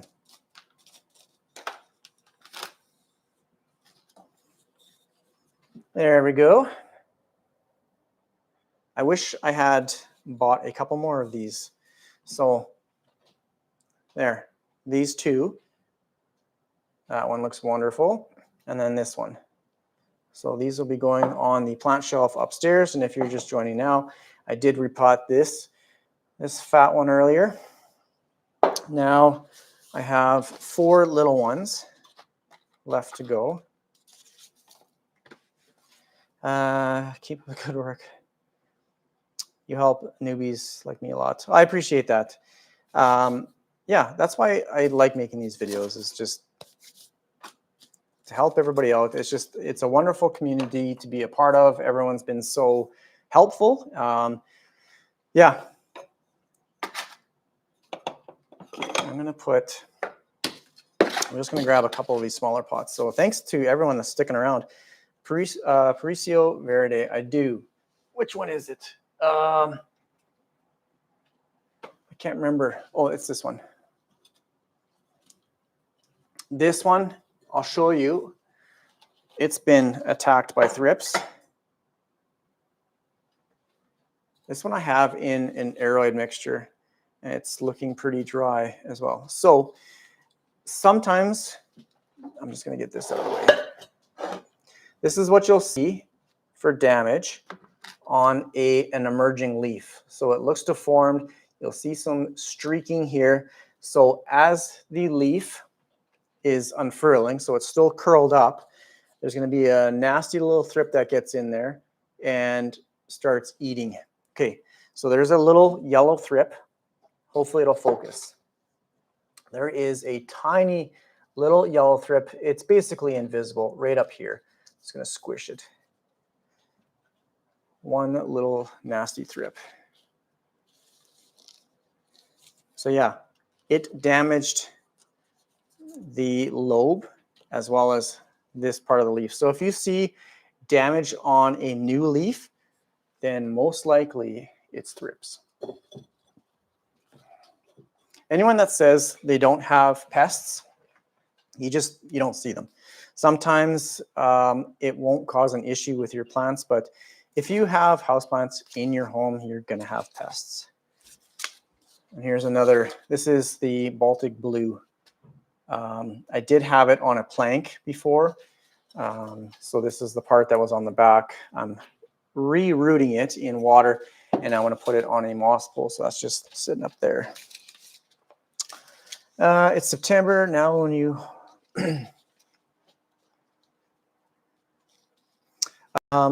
Colin's asking, when will you water them till spring? Which plant are you referring to? Are you talking about like the succulents and stuff like that? Or the cactus? Let me put this guy in that one. Cactus. So it's a little bit different when it comes to natural light versus artificial light. Downstairs here, I don't think, other than this jade plant, oh, the leaves are super squishy. I'm gonna have to spray that one down. Plants that are under grow lights, like all of these little cactus, they're on my plant shelf upstairs. It's like 2 feet back from a south-facing window on a west wall. So basically gets low light being off to the side. So I do have grow lights. So they're on the shelves, and then I have the grow lights obviously on the bottom of the shelf kind of thing. So these will get consistent light. They're on a timer for, I think, like 12 hours a day. As I will still water these ones pretty consistently. So maybe every couple of weeks I will water the ones that are under grow lights, because they're receiving the same amount of light all the time. Now I do have a whole ledge of with my jade plants, are on little raised tables, and then I have my windowsill filled with cactus. I will cut watering back quite a bit with those ones because they're receiving natural sunlight. So throughout winter, they'll probably still be receiving the same amount of light, but here in Canada, the light is less intense. So it's not as strong. The plant isn't going to be photosynthesizing like it normally would through the spring and summer. So I will cut back on watering on my jades as well as the plants that are in the window. So instead of watering maybe once every 2 weeks, this is indoors. Through the summer, I'll probably water them once every 2 weeks. I'll cut that back to probably once a month. Jade plants, they are super easy to tell whether it needs water. I don't need a moisture meter. I don't ever touch the soil. I only touch or pay attention to the leaves. Oh my goodness, this is brutal. This is embarrassing right now. I knew it needed to be watered, but I'm just gonna pull a leaf off. Which one? So one of the leaves on the top. Jade leaves, they're normally very plump and very firm. If you can bend a jade leaf, like this is embarrassing. You should not be able to bend a jade leaf like a little taco. I call it the taco test. If you can bend a jade leaf, then it needs to be watered. So thoroughly water it, whether it's in the spring or winter or fall. Soak the soil. They need, or they do like a lot of water. They just don't like to stay wet for a long time. This one is, as soon as this live stream is done, I'm taking it over to my bathroom and I'm just going to soak it. So yeah, this one will get watered consistently. The ones upstairs under natural light, probably in the next few weeks, I'll start cutting back watering with my my natural sunlight jades to probably like once a month. But pay attention to the leaves and you'll never overwater it. Hopefully that makes sense.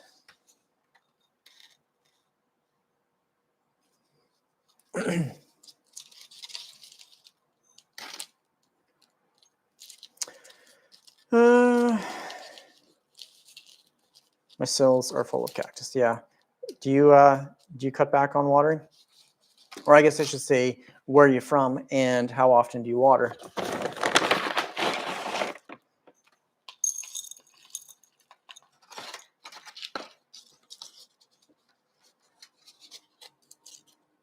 Still got 68 people. I thought I was going to have like 10 people today because it's a weekend. It's Saturday afternoon.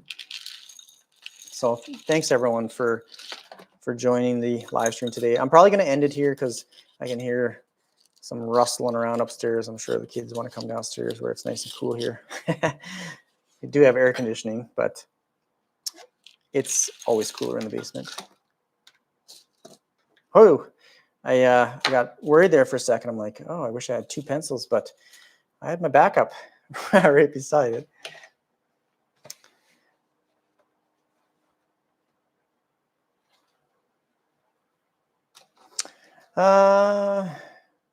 You should stop using grow lights and water during the winter? Question mark?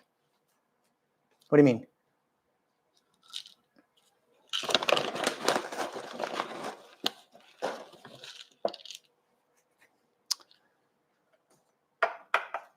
Maybe I confused. Maybe I didn't explain myself thoroughly, or I don't want to confuse everyone. But for my plants that are under grow lights, I will just continue to water like I normally would if they're in natural sunlight through the winter months. Then I cut back on watering just because, yeah, they're not using or photosynthesizing as much as they would through the spring and summer. Ontario, water 2 weeks in the summer. My first winter with the cactus, so my water once a month.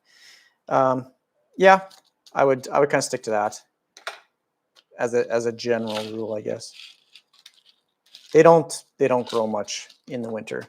A lot of times too, like people always say, take them outside. Same with succulents, specifically a jade tree. They not only like the sun, but they absolutely love the heat. High-tech stuff here. So quite amused by the pencil and cardboard as your gardening tools. I also use a spoon Like, you don't need special stuff. All I need is for something to not be poked with. And I said earlier, I saw this little hack on TikTok. And then I've always just had an abundance of pencils around. So I just started using it as a little plant tool just for kind of poking down soil. But this has been a staple for the channel now. Whoops. And I just happen to have a backup so I can use them as little hand extensions.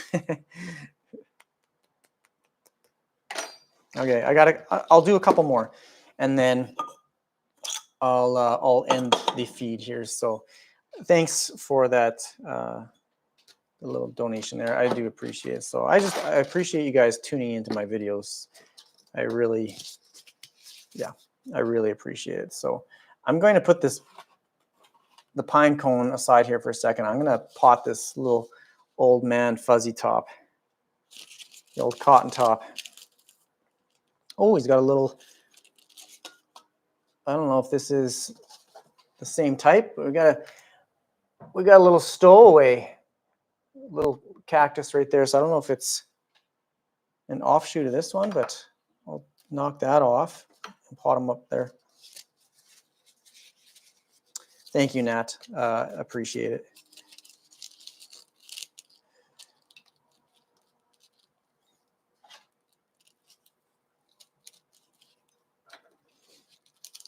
So yeah, I'm going to end the stream here. Holy smokes, it's already been an hour and 40 minutes.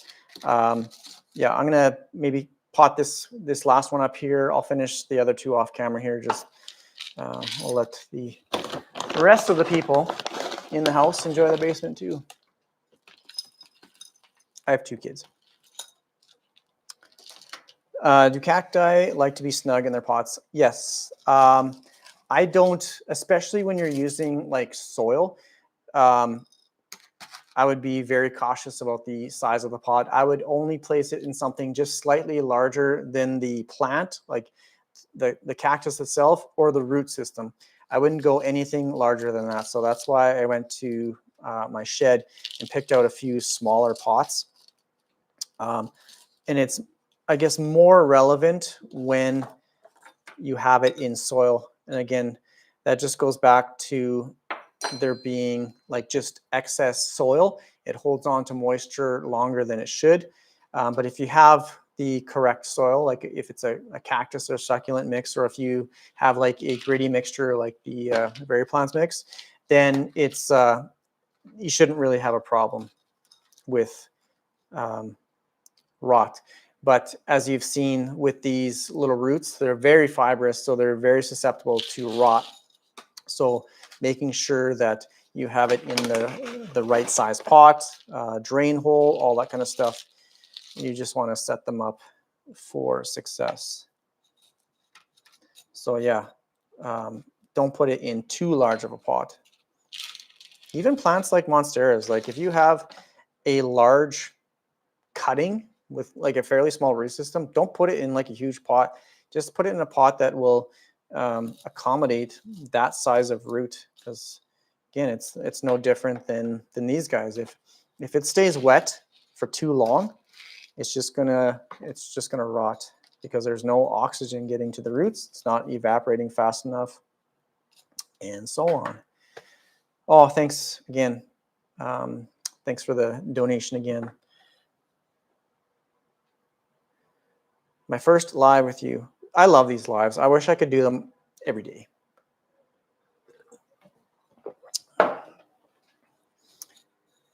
They're fun. Just like I said, I get to interact with you folks live.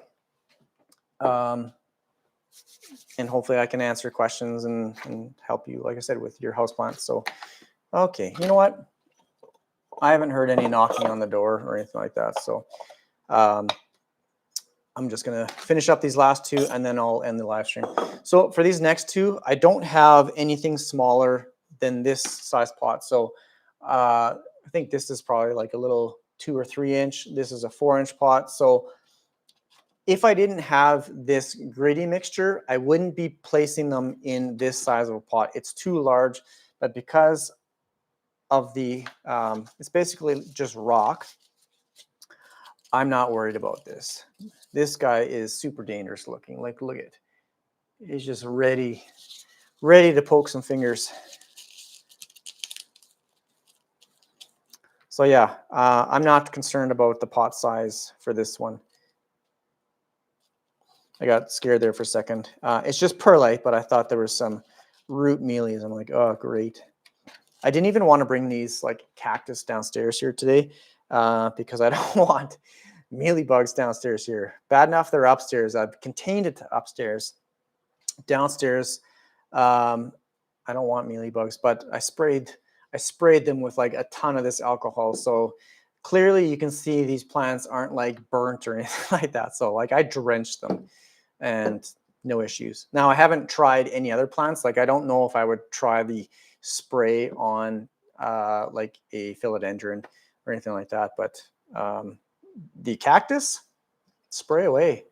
This it hasn't caused any damage that I can see. Same here, thank you. What made you start making YouTube videos? I basically started it as kind of like a little documentary for myself. I've done some, I don't want to say goofy things over the years, but there's definitely some things that I don't do anymore or don't recommend. One of them is back to that fungus gnat question, using like hydrogen peroxide.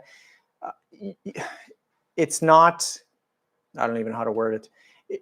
You're not harming anything, but kind of along the same lines as like baking your soil. You're not only baking the bad things, or you're sterilizing the bad things. You're also taking away the good micro or macro nutrients out of the soil, the beneficial bacteria, all that kind of stuff. You basically just fry it when you use peroxide and stuff. So there's many different things like that that I don't do anymore. But I started the YouTube as kind of just a little documentary for myself. Just, I don't want to say like the plant journey, that type of thing, but I don't know. It's interesting looking back, seeing how you did things differently. It's basically just, yeah, documenting the process and learning as I go. If I change one thing, then I'll have something to look back on and be like, oh yeah, okay, I did that. It's kind of funny because I will have some people, asking, like in the comment section here a little while ago, someone asked about my ZZ propagations. Sometimes I forget about those until I go back and look at the footage, be like, oh yeah, I propagated this like 3 years ago. And it's funny that you guys will remember and I forget, and they're my plants and you guys remember. So I actually get that quite often, asking how a certain plant is doing or that sort of thing. So yeah, that's kind of why I started, was just to kind of film the process for myself. And it turns out that people just started watching along. And yeah, when I first started, I didn't appear on camera. It was basically just me behind the camera, just kind of doing voice instruction. And as the channel continued to grow, there was questions about myself, like with using a pencil and stuff. A lot of people asked if I was a teacher or things like that. So a lot of people started asking questions about me personally, and I thought it was kind of time to appear on camera. It's I don't want to say like scary, but it's just different being, or like filming yourself. Like when I make a normal video right now, I'm talking to you guys like it's a live stream, but when I make a video, I just try and explain it as though there was an audience in front of me, I guess, if that makes sense. So it's kind of weird speaking into like a camera. It takes a while to get used to, but now it's just, I love making videos. I love doing these live streams. And I'm glad that this channel has grown over the last few years. So I'm hoping that I hit 100,000 subscribers this year. I want to put that YouTube 100,000 subscriber plaque behind me. So tell your friends, watch my videos, and subscribe to the channel. So Tim just said he heard about me from ThiCCLY. ThiCCLY, he lives in Wisconsin, and I live here in Saskatchewan. And yeah, it's been a fun collaboration with the Pothos race and all that kind of stuff. But yeah, we talk quite frequently on Instagram and that sort of thing. It'd be awesome if he lived close by and I can actually go visit him. But maybe sometime we'll take the family down in the camper and we'll do a US tour. We'll stop in and visit with Matt from ThiCCLY. The nice thing about, or the thing that I love about his channel is he's very similar to mine. Like, I just love testing out different methods of growing houseplants in my home here. And I don't know what I'm doing with it. I feel like I'm, what do you call it for the planes? I'm bringing in a plane, bringing it in. So I use my hands lots, but his channel is awesome. So thanks for checking out my channel from ThiCCLY. Have you gotten recognized out in public? A couple times, actually. 2 have been in plant stores, and they've been, I think one was, I can't remember how old they were, but one was a sweet, old sweet lady that she asked if I was Jeff from Everything Plants. And yeah, a couple times at plant stores for sure. And then one out in public. Someone kind of heard me, and this is going to sound weird, but someone heard me speaking and they recognized my voice because this was like during kind of COVID times and I had a mask on. So you couldn't even like really see me, but they recognized my voice and they asked, like, are you Jeff? And I said, yeah. I said, like, do I know you? Like, and they said they watched my video. So that was pretty cool. Aside from that kind of handful of times, no, not really. I don't really get recognized. Definitely do a US tour. That'd be awesome. Bring my family down in the camper, do a US tour. I think it would be awesome to like do a surprise video of ThiCCLY, like knock on his door and we can do like an in-person collaboration. Okay, I just realized I didn't put the little cactus guy in here, so I'm just going to tuck him in the bottom. I'm just going to place it in. I'm going to bury it, and if he decides to grow, then whatever. Now, last but not least, the little pine cone. Curious to see what kind of flower this this produces in the spring. This one looks like it's got some crusty areas. I'm just looking. I need like a magnifying glass. I was worried about thrips with this one. I don't think it is. I think this is just kind of like that corking. It might be damage, might be physical damage, I'm not sure. But when jade plants, when their green tissue turns to like that barky stuff, that's called corking. So it kind of looks like corking type style or whatever to me. Could be pests. He's getting some alcohol.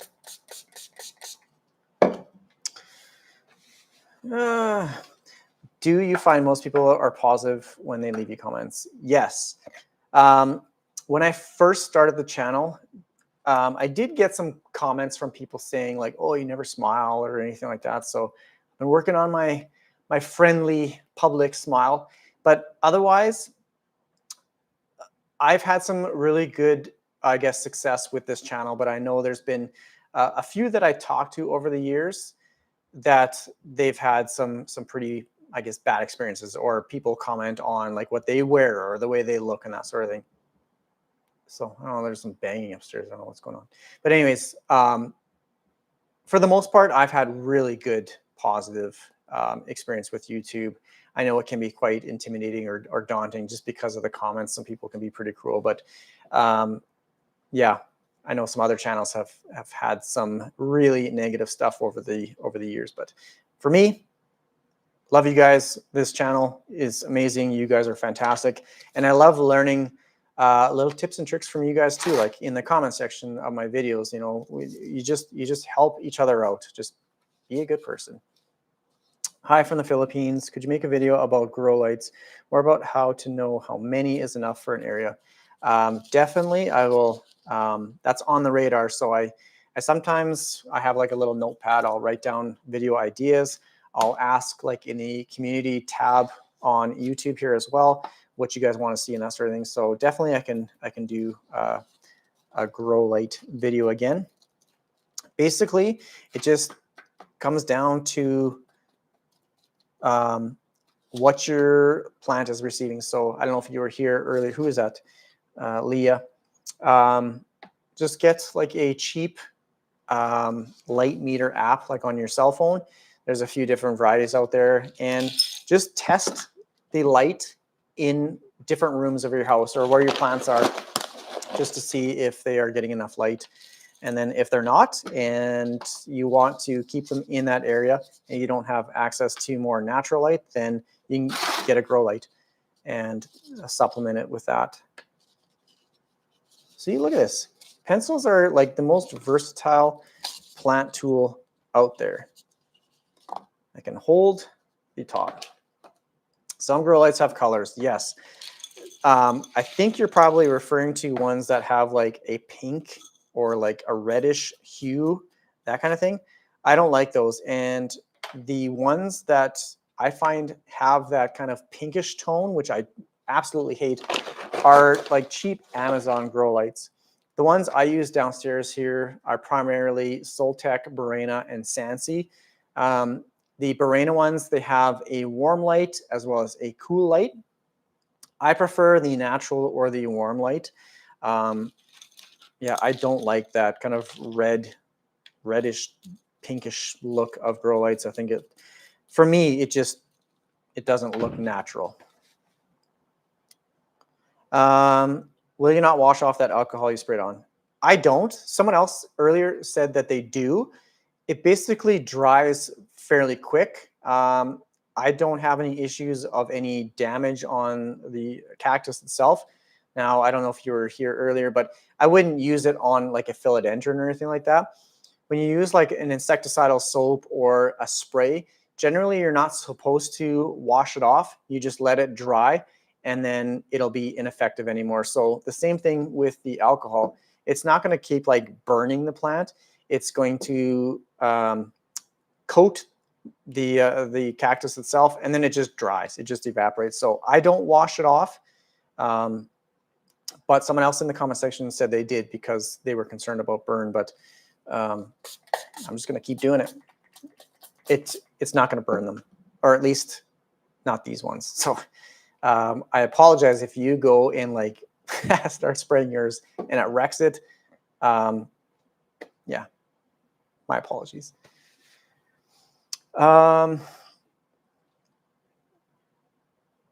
Your last video was very good about the power generator and the usage of lights. Yeah, that I enjoyed filming that one. That was a good one, but I understand like it's a fairly expensive unit. They sent it to me for free just to kind of try out. A lot of the videos that I've seen online about that power generator thing is for people that have like off-grid homes, sheds. Like it can't power a home, but people use it for like power tools and that sort of thing. And when they reached out, they said, would you be interested in doing a video on this? And I said, well, I'm a plant channel, like it's pretty limited use, but they just wanted just another perspective, I guess, just showing that it can power grow lights and stuff. So it wasn't paid or anything like that, but it was just something different, I guess. So thank you for watching that. You did a good video about your light meter. I went out and bought one after watching. So like I said earlier, 9 times out of 10, if you're having an issue with your plant, it's going to be a light issue. So even through the winter, like near a south-facing window, you think it's getting like super bright light, grab a light meter, stand like 3 feet away, and you realize it's getting like 50-foot candles, which is pretty much like the absolute bare minimum for plants. Could you please list those grow lights somewhere? Thanks. I'll probably do another video. I do have a like an older video of all the grow lights that I use, but I think that one probably needs to be updated. But I'll type it in the chat if it'll let me. Either, well, it'll probably be in the video after this one. Soltec, Borena, and Sansi grow lights are kind of the three major ones that that I use. So I'm pretty much done all my repotting. Actually, well, I have that anthurium, which I'll do later. This one, it's still in the little containers. So I showed this at the start of the stream. I have a little propagation bowl. This is a little Chinese takeout container. It's perfect for propagation, but I have a philodendron serpens. I have a bunch of little alocasia jacqueline, and then I have a cute little anthurium crystallinum there. Or no, this is the clarinervium, the heart-shaped one. So I think I'll leave that for now. But if there's anything else you guys want to see, or if there's any other questions, I think I'm going to wrap this live up pretty quick because I've already been going for 2 hours. So I'm going to head outside here and enjoy the last little bit of the afternoon sun. Thanks so much for joining this live. Have you ever tried to grow lithops? I think that's how you pronounce it. No, those are interesting for sure, but I've never tried them.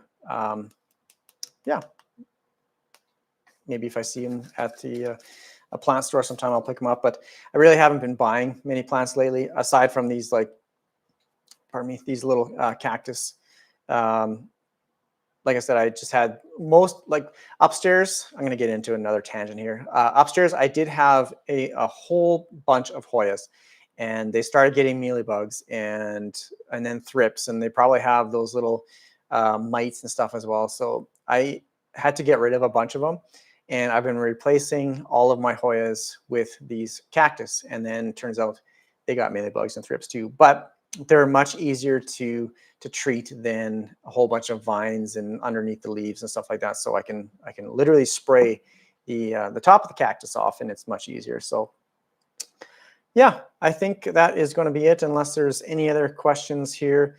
Again, thank you for tuning into this live. I will be hosting some more lives, and next time I'll know not to have the other microphone connected because the first attempt at this live stream today didn't go well. So I will get them right one of these days. We'll have a flawless live stream one of these days. But yeah, I will definitely be having more. I love these live streams, and I looks like you guys do as well. So all right, well, you guys enjoy the rest of the weekend. And if you haven't seen my video from today, if you're interested in watching the little power station thing, I do make toast.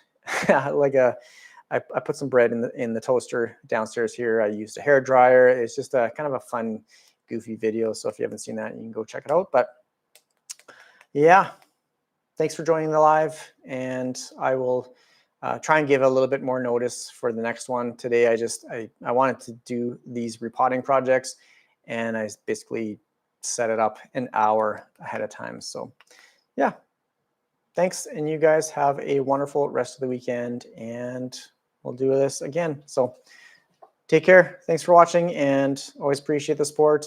This channel would be nothing if it wasn't for you guys. So I do appreciate you guys watching my videos. Take care. Bye.